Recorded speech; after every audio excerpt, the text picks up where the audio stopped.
Reproduction in organisms. अच्छा, reproduction is a process by which an organism produces its own kind. इसका मतलब reproduction एक ऐसा process है जिससे कोई भी लिविंग ऑर्गेनिजम्स अपने जैसे और भी कई तरह के जानदार पैदा कर सकते हैं।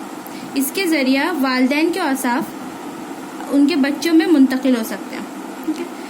रिप्रोडक्शन लिविंग बींग्स के लिए बहुत ही इम्पॉर्टेंट है, क्योंकि एक ऑर्गेनिजम्स की स्पीशीज कंटिन्यू कर सकती है लाइफ में, वरना अगर रिप्रोडक्शन नहीं होगा तो कोई भी ऑर्गेनिज्म की स्पीशीज जो है वो एक्सटिंक्ट कर जाएगी। ठीक है, तो कंटिन्यूटी ऑफ स्पीशीज के लिए रिप्रोडक्शन बहुत ज़रूरी है। सेकेंड इम्पॉर्टेंस है रिप्रोडक्शन का कि रिप्रोडक्शन की वजह से ही इकोसिस्टम में एक बैलेंस मेंटेन रहता है। अगर रिप्रोडक्शन सिर्फ ह्यूमन बींग्स में हो और लिजर्ड और टाइगर ये सब में नहीं हो तो पूरा फूड चेन खराब हो जाएगा, तो इकोसिस्टम खराब हो जाएगा, तो कोई भी ऑर्गेनिज्म यहाँ वर्ल्ड में रहना मुश्किल हो जाएगा।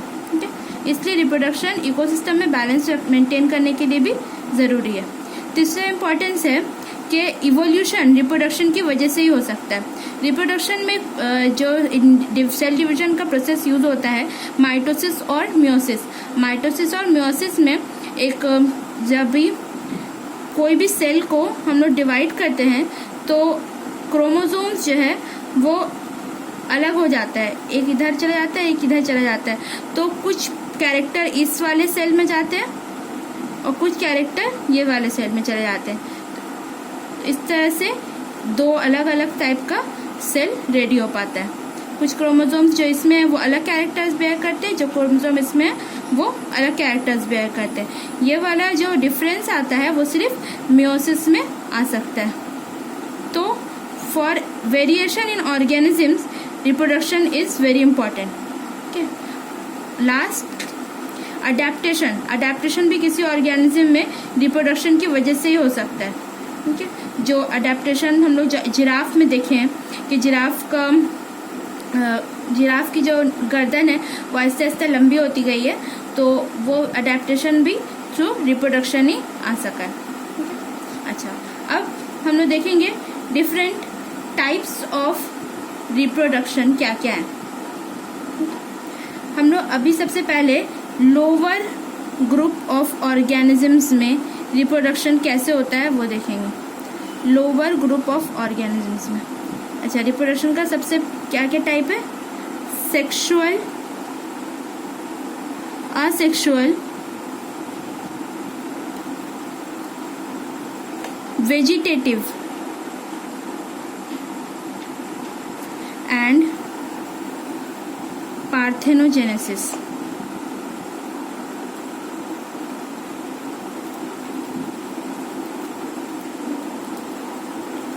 अच्छा, ये मेन 4 टाइप्स ऑफ रिप्रोडक्शन होते हैं। ठीक है, तो सबसे पहला टाइप है sexual reproduction. During sexual reproduction we require 2 different type of organisms that are male and female. 2 different type of organisms चाहिए होते हैं सेक्सुअल रिप्रोडक्शन के लिए, जबकि असेक्सुअल रिप्रोडक्शन में कोई भी एक पर्टिकुलर ऑर्गेनिज्म बिना किसी स्पेशलाइजेशन के मेल हो या फीमेल हो, उसमें कोई ज़रूरत नहीं है, बिना किसी स्पेशलाइजेशन के कोई भी ऑर्गेनिज्म अपने तरह के दूसरा ऑर्गेनिज्म बना लेता है। ठीक है, only through the process of cell division. ठीक है, तो असेक्सुअल प्रोसेस जो है वो यूनी पैरेंटल होगा और सेक्सुअल रिप्रोडक्शन होगा जो वो बाई पैरेंटल होगा, क्योंकि इसमें 2 मेल और फीमेल ऑर्गेनिजम्स चाहिए होते हैं और इसमें एक ही पेरेंट से एक ऑर्गेनिज्म प्रोड्यूस हो जाता है with the help of cell division only. ठीक है, अच्छा, और क्या क्या डिफरेंस हो सकता है असेक्सुअल और सेक्सुअल रिप्रोडक्शन में? कि सेक्सुअल रिप्रोडक्शन में पर्टिकुलर सेक्स ऑर्गन्स चाहिए होता है, जैसे मेल में टेस्टिस होता है, मेल ह्यूमन बींग्स में टेस्टिस और फीमेल ह्यूमन बींग्स में ovary.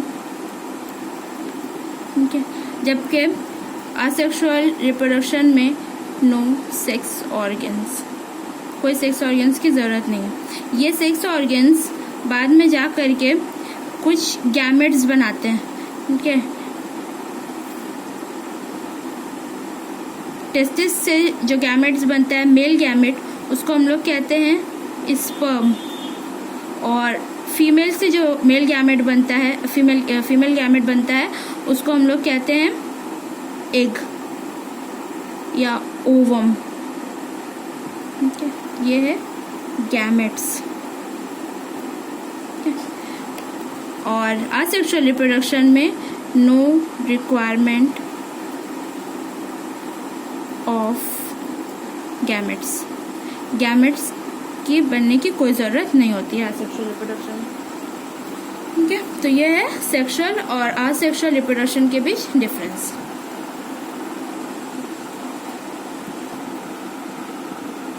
Vegetative reproduction, vegetative reproduction सिर्फ प्लांट्स में होता है, ठीक है, only in plants.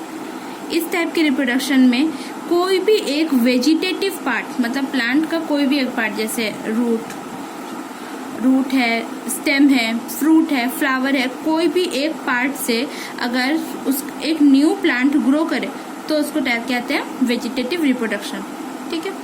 Vegetative reproduction सिर्फ प्लांट्स में ही होता है, ठीक है। उसके बाद है पार्थेनोजेनेसिस।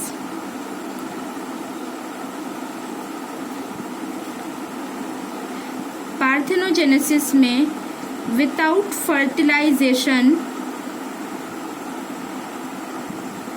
अगर एग फॉर्मेशन हो जाए और उस एग से न्यू इंडिविजुअल बने, तब इस टाइप के प्रोसेस को कहते हैं पार्थेनोजेनेसिस। पार्थेनोजेनेसिस हनी बीज में बहुत कॉमन है, एंड्स में होता है, ठीक है।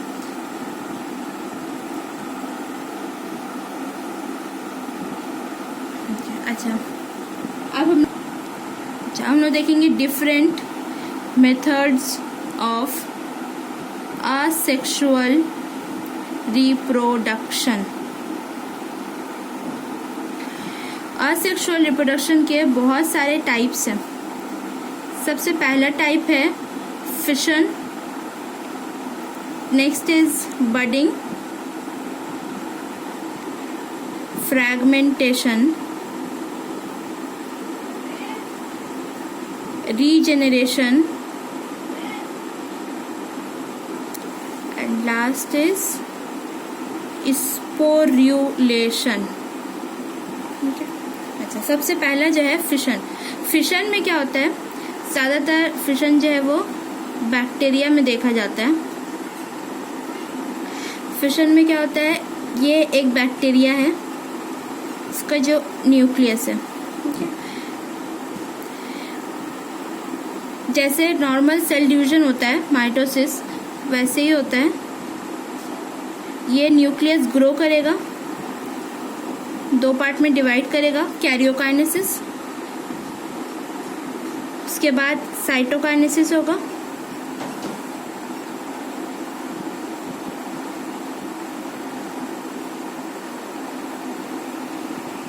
उसके बाद 2 न्यू इंडिविजुअल्स आर फॉर्म्ड,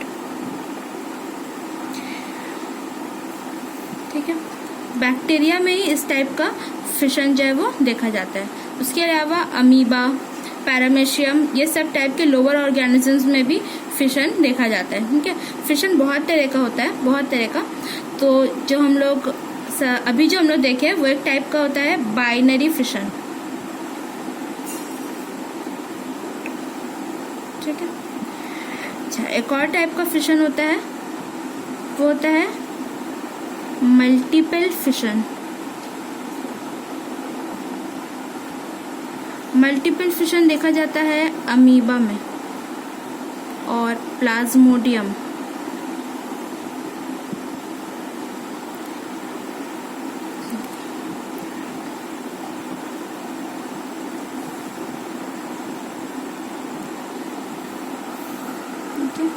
ये अमीबा है।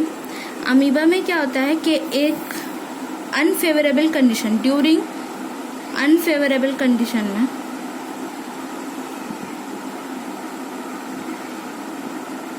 एक एनवेलप फॉर्म होता है।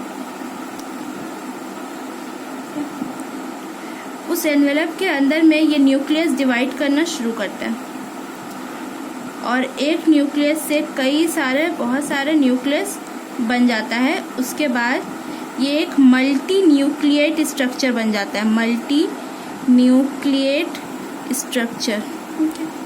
एक सीस्ट, ये जो एनवेलप है इसको हम लोग कहते हैं सीस्ट। ये सीस्ट के अंदर में बहुत सारा न्यूक्लियाई बन जाता है। उसके बाद जब फेवरेबल कंडीशन आ जाएगी तब ये सीस्ट जो है फट जाएगा, रप्चर कर जाएगा। ठीक है, ये रप्चर करके सब न्यूक्लियाई को एक एनवेलप के अंदर करके बाहर छोड़ देगा और ये सब निकल के एक न्यू अमीबा बनाएगा। बहुत सारा न्यू अमीबा बन जाएगा। तो इससे एक अमीबा से कई सारा अमीबा बन जाएगा, इसीलिए इसको कहते हैं मल्टीपल फिशन। फिशन के बाद न्यू प्रोसेस है बडिंग। बडिंग किस किस ऑर्गेनिज्म में देखा जाता है? ईस्ट में देखा जाता है, उसके अलावा हाइड्रा में देख सकते हैं। ठीक है, अच्छा, बडिंग हम लोग पोटैटो में भी देखे हैं। पोटैटो में भी ना, उसमें क्या होता है कि अ स्मॉल आउटग्रोथ, एक छोटा सा आउटग्रोथ निकलता है किसी भी ऑर्गेनिज्म में। ये ईस्ट है, ठीक है, ईस्ट का ये न्यूक्लियस है। अच्छा, उसमें क्या होता है कि ये सेल में एक प्रोट्रूजन होता है, एक छोटा सा सेल बाहर निकल आता है, आउटग्रोथ होता है। ठीक है, सेल इस तरफ ग्रो करके एक नया ये बनाता है, उसमें एक न्यू न्यूक्लियस जो है डिवाइड करके चला जाता है। उसके बाद नेक्स्ट इसमें ये इंडिविजुअल अलग हो जाएगा और ये वाला अलग हो जाएगा। इस तरह से एक न्यू यीस्ट रेडी हो जाएगा। हाइड्रा में क्या होता है?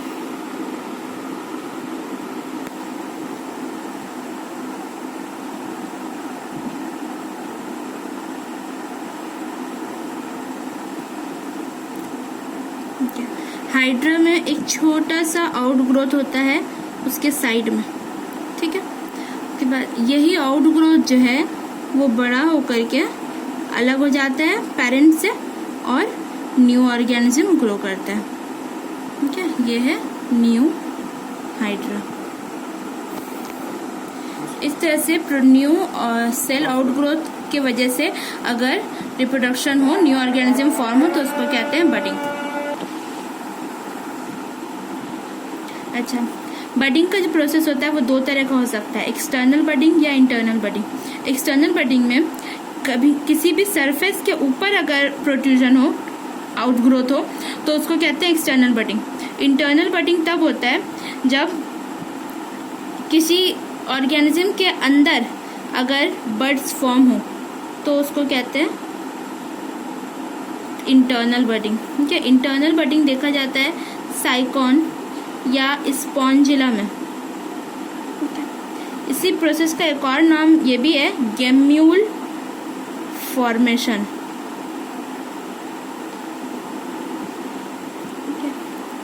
इसमें बहुत सारा छोटा छोटा सेल्स अंदर में बनता है। ठीक है, और एक बर्ड के अंदर रहता है। उसके बाद ये अनफेवरेबल कंडीशन में बनता है, जब फेवरेबल कंडीशन वापस आता है तो ये अपने माउथ खोल करके ये सारे सेल्स को बाहर निकाल देता है और ये सारा सेल्स जो है न्यू साइकॉन या न्यू स्पॉन्ज बनाने में हेल्प करता है। ठीक है, तो ये सब जो है न्यू सेल्स बन जाएगा। इस तरह से अगर बडिंग का प्रोसेस हो जिसमें किसी ऑर्गेनिज्म के सेल के अंदर एक और बड फॉर्म हो, तो उसको कहते हैं इंटरनल बडिंग। अच्छा, नेक्स्ट प्रोसेस है fragmentation. Fragmentation is seen in starfish. Starfish का ये सब जो है ये सब ट्यूब फिट है, ठीक है।